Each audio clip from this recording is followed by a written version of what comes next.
Katie Douglas. I came to UT last fall as a freshman, not looking for a campus ministry to get involved in. My desire was to party with my friends and not think about Christianity or God for that matter. Coming out of Christian high school, I had been educated about the Christian religion but found it too strict and didn't want anything to do with it. I was outwardly opposed to people who truly lived for Christ, and a weekend retreat with Vols for Christ was the last thing on my mind. I had no concern for the future, but instead wanted immediate popularity, ease, fun, entertainment, and a sense of autonomy. I realize now the reason I was so opposed to God was because he was a threat to this mindset. A VOC intern and family friend had been hanging out with me and asking me hard questions.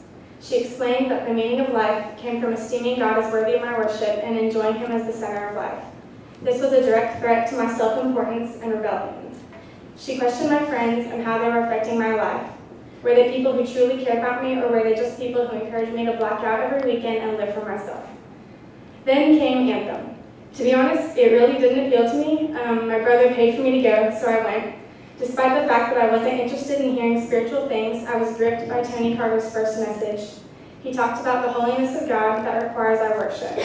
One day all the mountains will be laid low and the valleys raised, such that all our actions and worldly pursuits will be revealed. I was running from this God, and I would be found out. One day I would give an account. I saw my vanity for what it was, but I still wasn't able to let go. I was running to hell. This I now knew for sure, but I just couldn't turn around. This is where pure, absolute mercy came into the picture. I had begun to see God appropriately, but I still didn't desire worshiping him. However, during worship the next night, God broke me. I suddenly had this picture of my selfishness, how I treated my family, my bitterness towards Christians, my pathetic esteem of worldly pleasure, and most importantly, my rebellion to God. I finally saw him as beautiful, glorious, and worthy. He was worth my worship, and for the first time, I hated the fact that he didn't have it.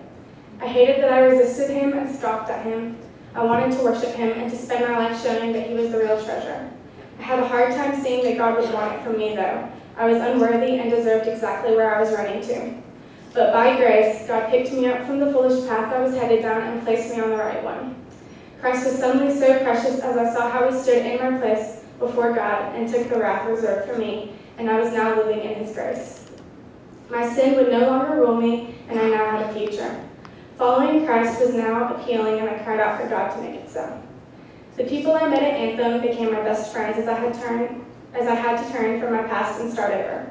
These were real, deep, and long-lasting friendships. I live with VFC girls, am a member of Cornerstone Church, and am serving on VFC's leadership team.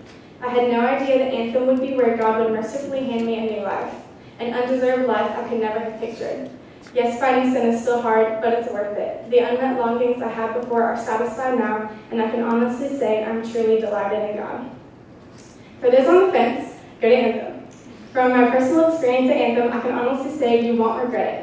I was the pessimistic one, and I would say now it's completely worth it.